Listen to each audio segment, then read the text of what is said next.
গভীর নিম্নচাপের জেরে আজও দীঘার সমুদ্রে প্রবল জলোচ্ছ্বাস, চলছে লাগাতার বৃষ্টি, তবে তার অনুভব একেবারে আলাদা। সৈকতে স্নানে মেতেছেন পর্যটকরা, ভিড় জমেছে পর্যটকদের, প্রবল উচ্ছ্বাসের মাঝে আনন্দে মেতেছেন পর্যটকরা। তবে দীঘার সমুদ্র সৈকত নিয়ে তৎপরতা প্রশাসন, কোনো অঘটন না ঘটে নজরদারি চালাচ্ছেন তারা। তবে আজকের দীঘা ছিল বেশ জমজমাট। Bureau report, Kolkata mail.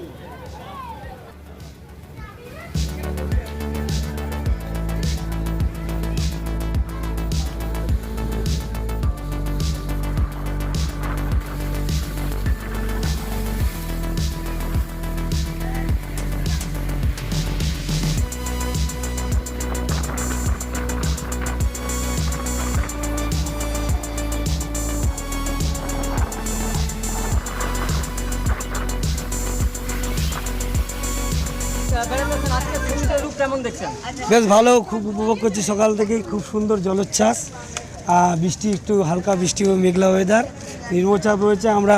আমাদের একটু স্নান করতে একটু অসুবিধা হচ্ছে, যার কারণে আমরা একটু অন্য জায়গায় যাচ্ছি, যেমন আমরা উদয়পুরে যাচ্ছি, তারপরে একটু আগে সি বিচ আছে, ওখানে গিয়ে স্নান করতে হচ্ছে।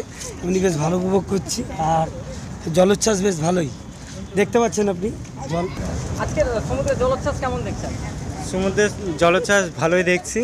তো প্রশাসন আমাদের বারবার করে রিকোয়েস্ট করছে যে সমুদ্রের ব্রিজের ধারে যেতে না করছে, তো আমরা যাচ্ছি না, আমরা ওপরেই থাকছি। সমুদ্র স্নান কীভাবে করছেন? করছি ওই ইসেতে গিয়ে, সি বিচে গিয়ে করছি, তারপরে উদয়পুর গিয়ে করছি। এই ধারে কাছে করতে পারছি না আমরা, ভালো লাগছে। প্রথম এসেছেন আগে? না, এর আগেও এসেছিলাম। আজকে যে উত্তাল সমুদ্র, কেমন ভালো লাগছে।